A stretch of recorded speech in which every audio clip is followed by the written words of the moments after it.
ସଦାନ ସାନ୍ନିଧ୍ୟରେ। ଲେଖକ ପଣ୍ଡିତ ଶ୍ରୀରାମ ଶର୍ମା ଆଚାର୍ଯ୍ୟ। ବିଷୟ ଯୁଗ ଋଷି ପରମ ପୂଜ୍ୟ ପଣ୍ଡିତ ଶ୍ରୀରାମ ଶର୍ମା ଆଚାର୍ଯ୍ୟ। ବଡ଼ଲୋକୀ ଓ ମହାନତା ପ୍ରାୟ ଅସମ୍ବନ୍ଧ ଓ ପ୍ରତିକୂଳ ଅଟେ। ଗୋଟିଏକୁ ଛାଡ଼ିଲେ ହିଁ ଅନ୍ୟଟି ପାଇହେବ। ସଦ୍ଗୁରୁଙ୍କ ମାର୍ଗଦର୍ଶନ ତାଙ୍କୁ ବିବେକ ଦେଲା, ବିଶ୍ୱାସ ଦେଲା ଓ ସାହସ ଦେଲା। ଏହି ତିନୋଟି ଅବଲମ୍ବନକୁ ପାଇ ସେ ମହାନତାର ରାସ୍ତାରେ ଚାଲିବାରେ ଲାଗିଲେ। କିଏ କ'ଣ କହୁଛି ଏହା ସେ ଶୁଣିଲେ ହିଁ ନାହିଁ। ଜୀବନ ପର୍ଯ୍ୟନ୍ତ ଅଙ୍ଗୁଳି ଧରି ଛୋଟ ପିଲାମାନଙ୍କୁ ମହାନତାର ପଥରେ ହିଁ ଚଲାଇଲେ। ତାଙ୍କର ମାର୍ଗଦର୍ଶକଙ୍କ କୃପାକୁ ପ୍ରଶଂସା କରାଯିବ ବା ଶିଷ୍ୟର ସମର୍ପଣ ଭରା ନିଷ୍ଠାକୁ। ଦାଦାଗୁରୁ ଶିଷ୍ୟ ଉପରେ ନିଜର ତପ ଓ ଆତ୍ମବଳ ଅଜାଡ଼ି ଦେଲେ ଏବଂ ଶିଷ୍ୟ ନିଜର ନିଜତ୍ୱ ଓ ଅସ୍ତିତ୍ୱ ତାଙ୍କୁ ସମର୍ପଣ କରିଦେଲେ। ଶରୀର ତ ତୁଚ୍ଛ, ନିଜର କୌଣସି ଇଚ୍ଛା ମନରେ ରଖିଲେ ନାହିଁ। ଯାହା ମାର୍ଗଦର୍ଶକଙ୍କ ଇଚ୍ଛା ତାହା ନିଜର ଇଚ୍ଛା। ତର୍କ କୁତର୍କର କୌଣସି ସ୍ଥାନ ନଥିଲା। ଦୁନିଆ ଲୋକେ ଆରମ୍ଭରୁ ହିଁ ହସୁଥିଲେ ଓ ସେହି କ୍ରମରେ ସେମାନଙ୍କ କଷଟିରେ ଆମେ ବି ହସିଲୁ ଏବଂ ଉପହାସର ପାତ୍ର ହେଲୁ। ଯେଉଁଠି ତୃଷ୍ଣା, କାମନା ଓ ଅହଂକାରର ପୂର୍ତ୍ତିକୁ ହିଁ ଲାଭ, ସୌଭାଗ୍ୟ ଓ ବରଦାନ ମନେ କରାଯାଏ, ସେଠାରେ ଗୁରୁଦେବଙ୍କ ପରି ସଚ୍ଚା ଆଧ୍ୟାତ୍ମବାଦୀଙ୍କୁ ଉପହାସର ପାତ୍ର ହେବାକୁ ହିଁ ପଡ଼ିବ। ଏଠାରେ ପ୍ରତ୍ୟେକ ଜିନିଷକୁ ମୂଲ୍ୟ ଦେଇ କିଣାଯାଏ। ଭୌତିକ ସମ୍ପଦର ମୂଲ୍ୟରେ ହିଁ ଆତ୍ମିକ ବିଭୂତି କିଣାଯାଏ। ହିମାଳୟ ପିତା ଗୁରୁଦେବଙ୍କ ବ୍ୟକ୍ତିତ୍ୱ ବିନିର୍ମାଣ କଲେ। ଗୁଣ, କର୍ମ ଓ ସ୍ୱଭାବର ଉତ୍କୃଷ୍ଟତା ତାଙ୍କରି ଦାନ। ଶାରୀରିକ ସ୍ୱାସ୍ଥ୍ୟ ଓ ମାନସିକ ସନ୍ତୁଳନ ତାଙ୍କୁ ପିତା ହିଁ ଦେଇଥିଲେ। ଦୃଷ୍ଟିକୋଣରେ ଉତ୍କୃଷ୍ଟତା, ଲକ୍ଷ୍ୟର ଉଚ୍ଚତା, ସର୍ବତୋମୁଖୀ ପ୍ରତିଭା, ଅବିଚଳ ସାହସ ଓ ଅତୁଟ ଧୈର୍ଯ୍ୟ ଭଳି ଦିବ୍ୟ ସମ୍ପଦ ଗୁଡ଼ିକୁ ନେଇ ହିଁ ସେ ଉଚ୍ଚକୁ ଉଠିଲେ ଓ ମହାମାନବ ସ୍ତର ପର୍ଯ୍ୟନ୍ତ ପହଞ୍ଚିଲେ। ଯଦି ଉପରୁ ଏହି ଅନୁଗ୍ରହ ମିଳିନଥାନ୍ତା, ତେବେ ନିଜ ବଳରେ ଏତେ ଉପାର୍ଜନ କରିବା ତ ଦୂରର କଥା, ଏତେ ସଫଳତା ମିଳିବା ଅସମ୍ଭବ ନହେଲେ ବି କଠିନ ଅବଶ୍ୟ ହୋଇଥାନ୍ତା। ସାଧନ ଦୃଷ୍ଟିରୁ ତାଙ୍କୁ ଅସମର୍ଥ ଓ ଅସହାୟ ହିଁ କହିବା ଉଚିତ। ପଇସା ଦୃଷ୍ଟିରୁ ହାତ ଖାଲି। ମାଗିବାରେ ଏତେ ସଂକୋଚଶୀଳ ଯେ କାହାରିକୁ ତାଙ୍କର ଆବଶ୍ୟକତା ବିଷୟ ଜଣାପଡ଼େ ନାହିଁ। ଭରପୁର ବିଜ୍ଞାପନ ନ କରିବା କାରଣରୁ ଧନୀ ଲୋକଙ୍କ ଉପେକ୍ଷା ଆଦି ଅନେକ ବାଧକ କାରଣ ଥାଇ ମଧ୍ୟ ଧନର ଅଭାବରେ ତାଙ୍କ ଯୋଜନାଗୁଡ଼ିକ ଅଟକିଲା ନାହିଁ। ଏହାକୁ ତାଙ୍କ ମାର୍ଗଦର୍ଶକଙ୍କ ପ୍ରତ୍ୟକ୍ଷ ଅନୁକମ୍ପା ହିଁ କହିବା ଉଚିତ। କଥା କହିବାରେ ସେ ରହି ରହି କହୁଥିଲେ, କିନ୍ତୁ ଯେବେ ଭାଷଣ ଦେଉଥିଲେ ତ ଜିଭରେ ସରସ୍ୱତୀ ଆସି ବିରାଜମାନ କରୁଥିଲେ। ଲେଖନୀର ଯାଦୁଭରା ସମ୍ପାଦନ ରହୁଥିଲା। ଲେଖନୀ ମତତା ଉତ୍ପନ୍ନ କରୁଥିଲା ଓ ତାଙ୍କ ଭିତରେ ସ୍ଫୁରଣା ଜାଗି ଉଠୁଥିଲା। ତାଙ୍କର ଲେଖା ଯିଏ ପଢ଼ିଲା ପ୍ରଭାବିତ ନ ହୋଇ ରହିପାରିଲା ନାହିଁ। ଏ ଲେଖନୀର ଚମତ୍କାର ଯୋଗୁଁ କୋଟି କୋଟି ଲୋକଙ୍କୁ ତାଙ୍କର ପ୍ରବାହରେ ପ୍ରବାହିତ ହେବା ଓ ଏକା ସାଙ୍ଗରେ ଉଡ଼ିବା ସକାଶେ ବିବଶ କରିଦେଲା। ବୈଜ୍ଞାନିକ ଆଧ୍ୟାତ୍ମବାଦର ନୂତନ ପ୍ରତିପାଦନ ସାରା ସଂସାରରେ ହଲଚଲ ଉତ୍ପନ୍ନ କରିଦେଲା। ସଂଗଠନର କ୍ଷମତା, ରଚନାତ୍ମକ କାର୍ଯ୍ୟକ୍ରମର ଯୋଜନା, ଭାବି ମହାଭାରତର ବ୍ୟୁହ ରଚନା ଯେଉଁ ଦୂରଦର୍ଶିତାର ସହିତ କରାଯାଉଥିଲା ଓ ସଫଳତାର ପ୍ରତିକ୍ରିୟା ତତ୍କାଳ ପରିଲକ୍ଷିତ ହେଉଥିଲା, ତାହା ପଛରେ ଗୁରୁଦେବଙ୍କର ନିଜର ପ୍ରତିଭା ନୁହେଁ, ବରଂ ନିଶ୍ଚିତ ରୂପେ ତାଙ୍କର ମହାନ ମାର୍ଗଦର୍ଶକଙ୍କ ଅନୁଦାନ ହିଁ ମୂଳ କାରଣ ଅଟେ। ଯୁଗ ନିର୍ମାଣ ଅଭିଜ୍ଞାନର ଯାହା କିଛି ବି ସଫଳତା ଦୃଷ୍ଟିଗୋଚର ହୋଇଥାଏ, ତାହାକୁ ତାଙ୍କ ମାର୍ଗଦର୍ଶକଙ୍କ ଅନୁଦାନ ମାନିବାକୁ ହେବ।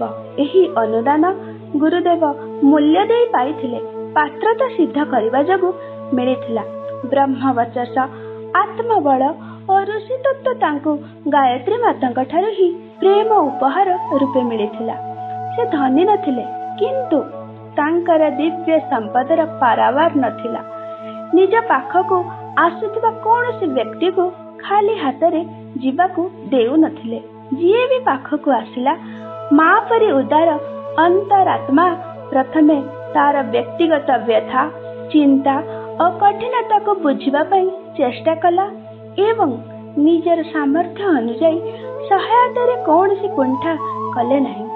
कहा ऊपर उपकार करिबा पई नुहे चमत्कार देखाई और तद्वारा किछि काम आदाय करिवार कथा केवे स्वप्न सुधा चिंता करि नथिले। कांदी कांदी आसुथिबा लगे हसी हसी फेरुथिले। एही जे भौतिक मानसिक और आत्मिक अनुदान बादल परि निरंतर बर्षुथिला ताहा आसुथिला केउठु?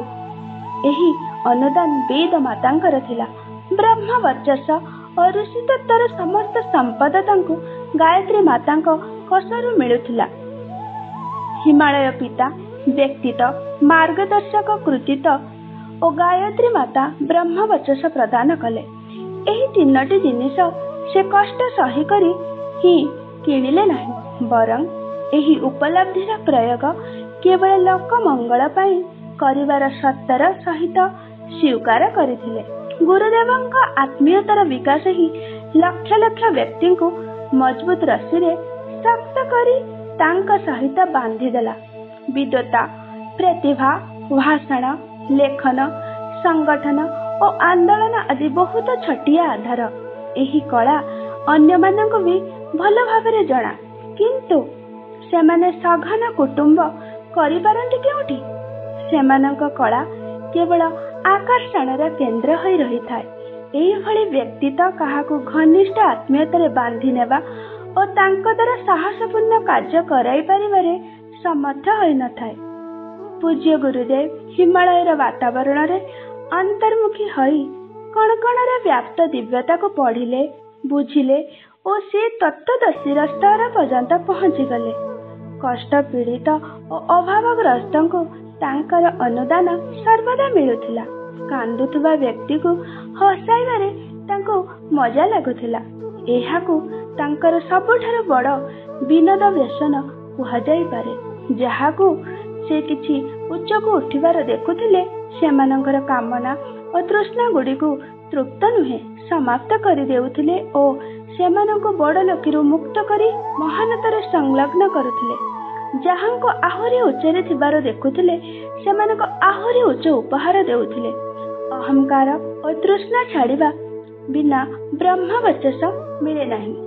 जहाकू सबुठार बेसी आदर करुथिले तार तृष्णा और अहंकार छड़ाई नहीं निज सदृश कराइबार प्रयास करुथिले। एही आधार रे मनुष्य मध्यरे देवतर उदय और धरित्री रे स्वर्गर अवतरणर स्वप्न देखिले। स्वर्गर ज्ञान गंगा को धरापृष्ठ को आनिबार प्रयास रे भगीरथंक परि संघर्ष करि चलिले और गायत्री मातांक दिव्य सत्ता तांको मुक्त हस्तरे सहायता प्रदान करुथिले। स्वर्ग मुक्ति सिद्धि और विभूतिर कामना तांको पई निरर्थक थिला। बारंबार जन्म नेबा मरिबा और निरंतर सर्वत भावे परमात्मा का इशारा रे चलिबा ही तांकर लक्ष्य थिला। जहा तांको दिव्य माता दिव्य पिता और दिव्य गुरु रूपे महान उपलब्धि प्रदान करी अनाथर सनाथ करिदेला। अखंड दीप सम्मुखरे पुरस्चरणर श्रृंखला संपन्न कले। जीवन को ज्वलंत दीप शिखा भली अंतरंग और बहिरंग क्षेत्र रे प्रकाश उत्पन्न करिबा पई तिल तिल होई जलिबार प्रक्रिया को व्यवहार रे परिणत करिबा पई तांको एथिरु प्रेरणा मिलिला। से भावना क्षेत्र रे एही निष्ठा को परिपक्व कले। जदि दीप उपकरण सहित से आत्मज्योति को प्रकाशवान कराइबार लक्ष्य सामने रखी चली नथांते तेबे तांकर अखंड ज्योति मध्य केवल आलोक प्रदान करिबा भली तुच्छ प्रयोजन पूर्ण करि पारिथांता। गुरुदेवंकर सबुठारु बड़ दान हेउछि जे से आस्तिकतार गरिमा को निज जीवनर प्रयोगशाला रे यथार्थ सिद्ध कले एवं एहाको भ्रम बा छद्म कहुथबा लोकमानंकर मुह बंद करिदेले। गुरुदेव तांकर लेखा और प्रवचन गुड़िकरे ही नुहे आचरणर भाषा रे मध्य एहा कहिले जे जदि देव सानिध्य ईश्वरीय अनुग्रह और आत्मबल अभिष्ट तेबे सर्वप्रथम पदक्षेप दृष्टिकोणर परिष्कार रूप से उठा जिबा उचित। निजको मात्र शरीर और मन द्वारा निर्मित मांस पिंड मानी वासना ତୃଷ୍ଣାର, ପେଟ ପ୍ରଯୋଜନର ତୁଚ୍ଛ ପ୍ରୟୋଜନରେ ହିଁ ସଂଲଗ୍ନ ରହିବା ଅନୁଚିତ। ବରଂ କିଛି ଆତ୍ମକଲ୍ୟାଣର, ମାନବୀୟ ଗରିମାର ଓ ଜୀବନୋଦ୍ଦେଶ୍ୟର କଥା ମଧ୍ୟ ଚିନ୍ତା କରିବା ଦରକାର ଏବଂ ସେଥି ନିମନ୍ତେ କିଛି ଉପଯୋଗୀ ପ୍ରଯତ୍ନ ବି କରିବା ଆବଶ୍ୟକ। ପୂଜ୍ୟ ଗୁରୁଦେବଙ୍କ ସଂକଳ୍ପ ସହିତ ଗୁରୁଙ୍କ ବଳ ଓ ମହାକାଳଙ୍କ ଆଶ୍ୱାସନ ଥିଲା ଯେ ସେ କାହାର ବି ସହାୟତା ମାଗିବା ବିନା ବିଚାର କ୍ରାନ୍ତିର ବାତାବରଣ ପ୍ରସ୍ତୁତ କରିବେ। ସେ ସବୁକିଛି ବାଜି ଲଗାଇଦେଲେ।